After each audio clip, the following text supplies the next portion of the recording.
हमें एक फैमिली दिखाई जाती है जिनके 3 बच्चे हैं। इनकी सबसे बड़ी बेटी है वॉयलेट। वॉयलेट एक इन्वेंटर भी है। वो अपने टाइम के अंदर हर चीज को इन्वेंट करती रहती है। उसके पास जो भी चीज होती है वो अपने बाल बांधती है और उन चीजों को इस्तेमाल कर कर एक नई चीज बना लेती है। वहीं पर हमें दूसरा कैरेक्टर दिखाया गया है जिसका नाम है क्लाउस। इसने अपने घर में पड़ी हर किताब को पढ़ लिया था। इंटरेस्टिंग बात ये थी कि उसे बुक में लिखी हुई हर बात याद थी और हर पेज नंबर भी याद था। 2 बहन भाइयों की एक और बहन है जिसका नाम है सनी। ये सबसे छोटी और सबसे प्यारी कैरेक्टर है। इसकी सबसे ज्यादा शानदार बात ये थी कि ये हर चीज को चबा जाती थी, चाहे वो फिर कोई लकड़ी हो या फिर किसी टाइल का टुकड़ा। कहानी कुछ आगे बढ़ती है और हमें दिखाए जाते हैं कि बच्चों के पास एक बैंकर पहुंचते हैं। वो बैंकर अब बच्चों के पास आकर ये बताते हैं कि एक बुरे इंसिडेंट की वजह से तुम अपने पेरेंट्स को खो चुके हो। यानी कि वो बताते हैं कि तुम्हारे पूरे घर में आग लग चुकी है जिसका अभी तक कोई रीजन तो नहीं मिला है। तीनों बच्चे उस बैंकर के साथ अपने घर में पहुंचते हैं और देखते हैं कि हर तरफ हर चीज जल चुकी थी और उनके पेरेंट्स भी अब इस दुनिया में नहीं हैं। क्लाउस जाने से पहले एक रूम में एक दूरबीन को देखता है। ये बैंकर एक फाइनेंशियल बैंकर थे और ये इस फैमिली के पर्सनल बैंकर भी थे, इसीलिए ये बैंकर इन बच्चों की हर चीज को भी संभाला करते थे। अब ये बैंकर बच्चों को एक गार्डियन के पास लेके जाते हैं। ये उस गार्डियन के पास लेके जाते हैं जो इस फैमिली के सबसे नजदीकी थे। जब ये बच्चे गाड़ी में से उतरते हैं तो ये एक बहुत ही प्यारे घर को देखते हैं। ये बच्चे ये समझते हैं कि हम एक बहुत ही अच्छी जगह पर आ गए हैं, लेकिन ये इनकी पहली और आखिरी गलती थी। जब बच्चे मुड़कर दूसरी तरफ देखते हैं तो वो एक डरावने से घर को देखते हैं जो कि एक जंगल में था। दरवाजा खुलते ही हमें इन बच्चों के फर्स्ट गार्डियन को दिखाया जाता है। ये गार्डियन बहुत ज्यादा लालची था। इन्हें बच्चे नहीं चाहिए थे, इन्हें सिर्फ बच्चों का पैसा चाहिए था। वो इसीलिए जल्दी से उस बैंकर को यहाँ से भेज भी देते हैं और हम देखते हैं कि घर बहुत ज्यादा डरावना था। हर तरफ जाले ही जाले थे, सीढ़ियाँ टूट चुकी थी और हर तरफ बहुत ज्यादा डरावना सीन था। और उस घर के अंदर एक सीक्रेट रूम भी था जहाँ पर वो गार्डियन बच्चों को जाने के लिए मना कर देता है। इस गार्डियन का नाम था काउंट ऑलिव। बच्चों के आते ही काउंट ऑलिव उनको काम की लिस्ट थमा देते हैं। उस लिस्ट में घर का सारा काम लिखा हुआ था, जैसा कि घर की सफाई, खाना बनाना, बर्तन धोना, सब कुछ। कुछ देर बाद ऑलिव के वहाँ पर दोस्त भी आ जाते हैं। यहाँ पर हमें बताया जाता है कि ऑलिव एक ड्रामा मास्टर भी था।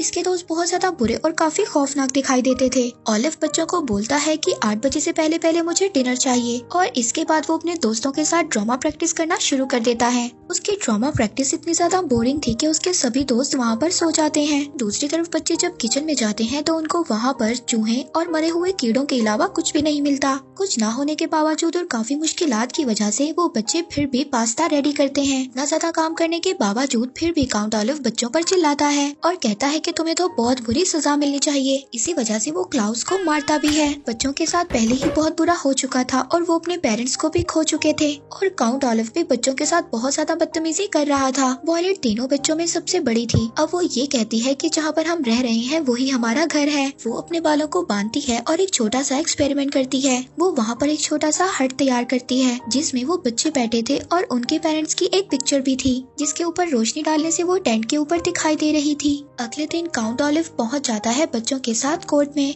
और वहाँ पर ये साबित कर देता है कि वो इनका एक लीगल गार्डियन है। वो बच्चों का लीगल गार्डियन बनते ही बच्चों को मारने का सोचता है। वो सिर्फ ये सोच रहा था कि बच्चों को मारने के बाद सारी प्रॉपर्टी उसको मिल जाएगी, इसीलिए वो बच्चों को एक रेलवे ट्रैक पर छोड़ देता है कार को लॉक कर। अब जब बच्चों को ये बात पता चलती है कि यहाँ पर ट्रेन आने वाली है तो तभी वॉयलेट जल्दी से बैंकर को कॉल करती है। बैंकर के पास भी ट्रेन चल रही थी, इसलिए उनको कोई भी बात समझ नहीं आती। वॉयलेट के माइंड में अब एक आइडिया आता है। वो एक ऐसा इंस्ट्रूमेंट बनाती है कि जिसे फेंकने से वो ट्रेन के ट्रैक को तब्दील कर सके। ऐसा करने में वो सक्सेसफुल भी हो जाती है। वो जैसे ही वो इंस्ट्रूमेंट को फेंकती है वो ट्रेन के ट्रैक को चेंज कर देती है। वॉयलेट अपने दोनों बहन भाइयों की जान को बचा लेती है।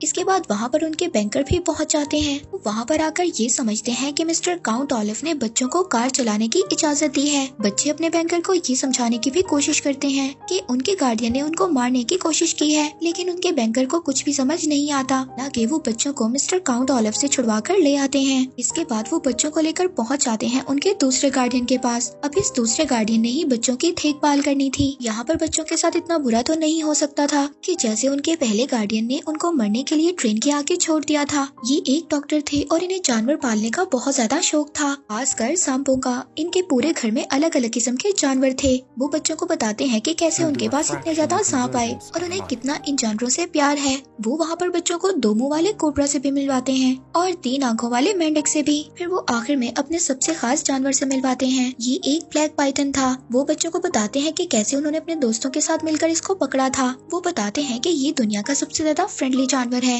ये किसी भी इंसान को मार नहीं सकता। रात होने पर डॉक्टर गार्डियन उनको गाना भी सुनाते हैं। ये अब अपने दूसरे गार्डियन के साथ रहकर बहुत ज्यादा कंफर्टेबल फील कर रहे थे और वो इनको ये भी बताते हैं कि हमारे घर वाले भी हमें यही सॉन्ग सुनाया करते थे। अब वो डॉक्टर अगली सुबह सभी जानवरों और बच्चों को लेकर कहीं पर जाने वाले थे, तभी वहाँ पर एक और आदमी आ जाता है। ये आदमी उनको बताता है कि ये एक असिस्टेंट है। हालांकि बुलाया तो इसको डॉक्टर नहीं था, लेकिन ये आदमी एक बहरूपिया था। और यहाँ पर हमें पता चलता है कि ये आदमी कोई और नहीं बल्कि काउंट ऑलिव था। ये यहाँ पर भी बच्चों को मारने के लिए आ गया था। ये अपने गार्डियन को बहुत ज्यादा बताने की कोशिश करते हैं, लेकिन उनके गार्डियन ये समझ ही नहीं पाते कि बच्चे क्या इशारा कर रहे हैं। बच्चों के माइंड में एक आइडिया आता है। वो सांप के ऊपर कुछ लिखकर अपने गार्डियन के पास भेज देते हैं। अब डॉक्टर को ये बात समझ आ जाती है कि ये आदमी जो उनका असिस्टेंट बनकर आया है, ये एक बहरूपिया है। तब तक बहुत ज्यादा देर हो चुकी थी। अब बच्चे जब अपने गार्डियन को ढूंढने जाते हैं तो वो उनको नहीं मिलते। अब उन बच्चों को ये बात पता चल गई थी कि उनके गार्डियन इस दुनिया में नहीं रहे। पुलिस के इन्वेस्टिगेशन और काउंट ऑलिव के बयान से ये पता चलता है कि डॉक्टर गार्डियन को किसी और ने नहीं बल्कि उन्हीं के ब्लैक पाइथन ने मारा था। बच्चे इस बात पर ऑब्जेक्शन करते हैं, कहते हैं कि वो जानवर इतना अच्छा है, वो उन्हें मार ही नहीं सकता। इस बात को कोई भी पुलिस वाला या बैंकर नहीं मानता। तभी यहाँ पर एक मिरेकल होता है। अब छोटी सी सनी पहुँच जाती है उसी ब्लैक पाइथन के पास। अब सभी यहाँ पर ये देखकर हैरान हो जाते हैं कि इतना बड़ा दिखने वाला सांप उस बच्चे को काट नहीं रहा था बल्कि उसके साथ खेल रहा था। अब वहाँ पर पुलिस वालों को और बैंकर को ये बात पता चल जाती है कि ये आदमी काउंट ऑलिव ही है। जब वो उसको पकड़ने वाले थे उससे पहले ही वो वहाँ से भाग जाता है। बच्चों का दूसरा गार्डियन भी मर चुका था। अब बैंकर के पास जो बच्चों की तीसरी गार्डियन थी वो थी एक लेडी। बैंकर बच्चों को ऐसी जगह पर ले जाते हैं, वहाँ पर वो घर पानी के ऊपर बना हुआ था। अब उस घर में से एक लेडी निकलती है, ये बच्चों की तीसरी गार्डियन थी। बच्चों को देखते ही उनकी फैमिली के बारे में पूछती है। वो लेडी अब सभी बच्चों को अपने घर के अंदर बुला लेती है। वो लेडी उन तीनों बहन भाइयों को हर बात समझाती है। वो बच्चों को समझाती है कि इस चीज को टच मत करना, ये तुम्हें मार देगी,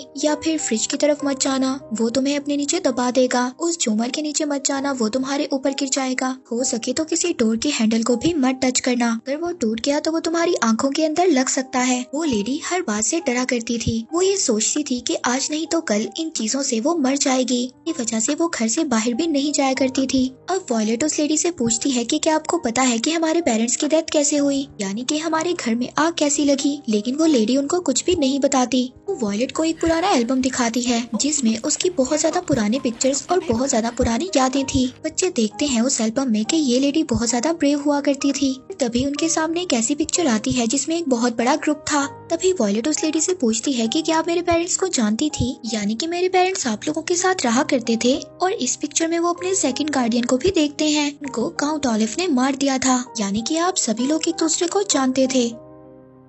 पर तभी वो लेडी उस एल्बम को बंद कर देती है और उसके बारे में बात करना भी बंद कर देती है। इसके बाद वो लेडी बच्चों को एक रूम में लेकर जाती है। वहाँ पर एक बड़ी सी कांच की विंडो थी। उस कांच की विंडो में से एक बड़ा सा समंदर नजर आता था। वो बच्चों को यहाँ पर अपने हस्बैंड की डेथ का भी बताती है कि कैसे उसके हस्बैंड की डेथ हो गई थी और उसके हस्बैंड को जोंक ने खा लिया था, जो कि इंसानों को सूंघ सकती है। इसके बाद अगले दिन बच्चे अपनी गार्डियन को लेकर मार्केट में जाते हैं और यहाँ पर एक और आदमी आ जाता है। ये एक कैप्टन था। कैप्टन उस लेडी से मीठी मीठी बातें करता है और उन्हें अपनी बातों में फंसा लेता है और बच्चे 1 मिनट में पहचान लेते हैं कि ये तो काउंट ऑलिव है, ये फिर से हमें नुकसान पहुंचाने के लिए आए हैं। बच्चे अपने गार्डियन को बहुत ज्यादा समझाने की कोशिश करते हैं। वो कहते हैं कि आप समझ जाएं, इन्होंने पहले भी हमारे गार्डियन को मार दिया था और ये अब भी हमें मारने आए हैं। मगर वो गार्डियन उनकी कोई भी बात नहीं सुनती और वो कैप्टन यानी कि काउंट ऑलिव को अपने साथ घर ले जाती है। घर पहुंचकर जब बच्चे अपनी गार्डियन को ढूंढते हैं तो उस वक्त तक काफी ज्यादा देर हो चुकी थी। वो देखते हैं कि वही शीशे वाली विंडो टूटी हुई थी और वहाँ पर एक सुसाइड नोट भी लिखा हुआ था। जब वो उस नोट को पढ़ने की कोशिश करते हैं तो उनको पता चलता है कि इस नोट में तो काफी ज्यादा ग्रामर मिस्टेक है। मगर वो यहाँ पर ये बात सोचते हैं कि उनकी गार्डियन तो कभी भी ग्रामेटिकल मिस्टेक नहीं करती थी। यहाँ पर हमें ये बात पता है कि क्लाउस को बुक्स के बारे में काफी ज्यादा इन्फॉर्मेशन थी।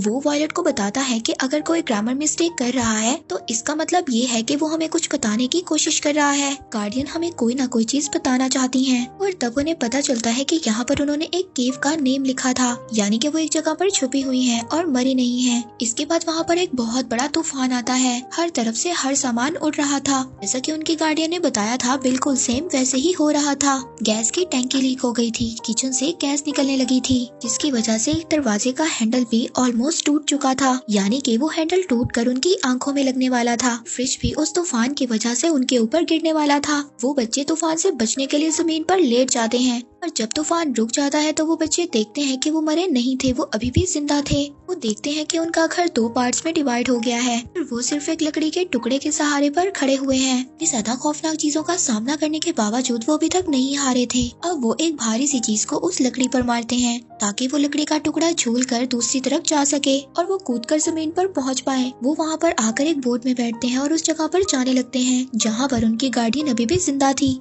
उस गुफा में पहुंचने के बाद अपनी गार्डियन को आवाज लगाते हैं, जिसके बाद उनकी गार्डियन उनके पास आ जाती है। वो बच्चे अपनी गार्डियन से पूछते हैं कि आपके साथ क्या हुआ था, तो वो बच्चों को बताती है कि वो बहुत बड़ा जल्लाद था, उसने जबरदस्ती मुझसे वो नोट लिखवाया था। बच्चे अपनी गार्डियन को कहते हैं कि हम यहाँ पर आपको लेने आए हैं। पहले तो उनकी गार्डियन मना कर देती है, लेकिन फिर वो बच्चों के साथ जाने के लिए तैयार हो जाती है। अभी वो समंदर के दरमियान में ही थे, पर तभी वहाँ पर एक जोंक ने उनकी बोट पर अटैक कर दिया था। वहाँ पर पानी में से सभी जोंक उनकी बोट के अंदर आने लगी थी। तभी उन्हें अपनी तरफ एक और बोट आती हुई दिखाई देती है। अब उस बोट से हेल्प लेने के लिए जोर जोर से चिल्लाते हैं। ये बोट किसी और की नहीं बल्कि काउंट ऑलिव की थी। वो फिर से बच्चों के पास पहुंच गया था। वो उनकी गार्डियन का हाथ पकड़ता है और कहता है कि मैं तुम्हें छोड़ दूंगा। काउंट ऑलिव उनकी गार्डियन को पानी के अंदर ही छोड़ देता है, यानी कि काउंट ऑलिव ने उनकी तीसरी गार्डियन को भी मार दिया था। मगर तभी वहाँ पर बैंकर और पुलिस वाले भी पहुँच जाते हैं। अब यहाँ पर ये दोनों बहन भाई फिर से पुलिस वालों को बताने की कोशिश करते हैं कि काउंट ऑलिव ने कितने ज्यादा लोगों को मार दिया है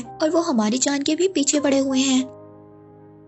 लेकिन वो बैंकर बिल्कुल भी बच्चों की बात नहीं मानते। अब यहाँ पर काउंट ऑलिव उन सबको अपने ड्रामा के लिए इनवाइट करता है। बच्चों को यहाँ पर समझ नहीं आ रही थी कि आखिर ये क्या करना चाहता है, पर तभी क्लाउस को पता चलता है कि ये एक बुक की वजह से ऐसा कर रहा है। क्लाउस अपनी बहन को बताता है कि अगर हम दोनों की शादी अलग अलग हो जाती है तो हम दोनों अपनी प्रॉपर्टी के लिए लीगल नहीं हैं। तभी उन्हें ये बात समझ आती है कि काउंट ऑलिव एक प्लानिंग कर रहा है, यानी कि वो वॉयलेट से शादी कर लेगा और जैसे ही वो वॉयलेट से शादी करेगा तो उसकी सारी प्रॉपर्टी उसके नाम हो जाएगी। वॉयलेट उससे शादी करने के लिए मना कर देती है और कहती है कि कोई भी तुम्हारे इस ड्रामा पर यकीन नहीं करेगा। कहती है कि जब तक शादी एक लीगल जज के सामने नहीं होती तब तक शादी नहीं मानी जाती। तभी काउंट ऑलिव उसको कहता है कि ये बात तो मैंने पहले ही से सोच रखी थी, इसलिए मेरी नेबर यहाँ पर मुझे हेल्प करने के लिए आई है। उसको तो यही लगेगा कि वो एक ड्रामा का हिस्सा है। यहाँ पर वॉयलेट बिल्कुल काउंट ऑलिव को मना कर देती है कि मैं ऐसा बिल्कुल भी नहीं करने वाली। पर तभी यहाँ पर काउंट ऑलिव एक बुरी हरकत करता है। उसने उनकी सबसे छोटी बहन सनी को पकड़ लिया था, घर के सबसे ऊपर वाली मंजिल पर बांध दिया था। कहता है कि अगर तुमने मुझसे शादी से मना किया तो मैं तुम्हारी बहन को इतनी ऊंची बिल्डिंग से नीचे गिरा दूंगा। अब मजबूरन वॉयलेट को हाँ कहना पड़ती है और यहाँ पर स्टार्ट हो जाता है काउंट ऑलिव का ड्रामा।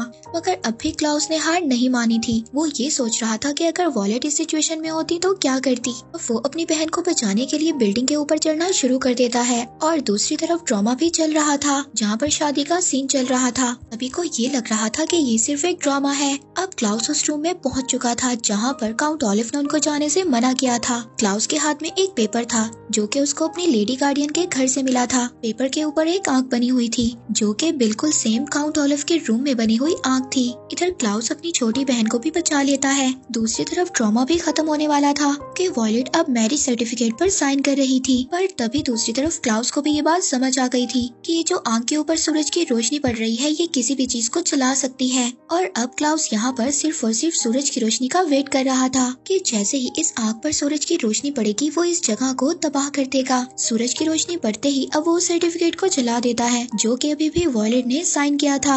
अब काउंट ऑलिव सबको चीख चीख कर ये बता रहा था कि तुमने तो इन बच्चों की बात नहीं सुनी। ये बच्चे तो कब से कह रहे थे कि सबके पीछे मेरा ही हाथ है और मैंने ही सबको मारा है। अब उस सर्टिफिकेट के जलते ही स्टेज पर हर आदमी आ जाता है जो कि उस ट्रॉमे का हिस्सा बना हुआ था। और इसके बाद काउंट ऑलिव को सजा हो जाती है। अब काउंट ऑलिव की रियल सजा से पहले जज उसे वही सारी सजा देता है जो इन बच्चों ने अब तक बर्दाश्त किया था, यानी कि काउंट ऑलिव को सबसे पहले एक ट्रेन की पटरी पर बांध दिया जाता है, फिर चौक से भरी हुई बोट के अंदर भी छोड़ दिया जाता है। इसी के साथ उसे सांपों से भरी हुई जगह पर भी रखा जाता है। दूसरी तरफ बैंकर के पास अभी भी बच्चे थे जिनका अभी तक ना तो कोई गार्डियन था, ना ही कोई ऐसा इंसान जो उनका ख्याल रख सके। बैंकर उनको कहते हैं कि जाने से पहले मैं तुम्हें एक ऐसी जगह पर लेकर जाना चाहता हूँ। उन बच्चों के बैंकर उनको ले जाते हैं उनके घर पर, जो कि पूरी तरह से जलकर बर्बाद हो गया था। जब बच्चे अपने घर में पहुँच जाते हैं तो वहाँ पर क्लाउस को एक लेटर मिलता है जो कि उनके पेरेंट्स ने लिखा था। लेटर आने में काफी ज्यादा देर हो चुकी थी, लेकिन उस लेटर के आने से पहले ये घर पूरी तरह से जल चुका था और उनके पेरेंट्स की भी डेथ हो गई थी। वॉयलेट और क्लाउस वो लेटर पढ़ते हैं और इसी के साथ ही यहाँ पर इस सीरीज का एंड हो जाता है।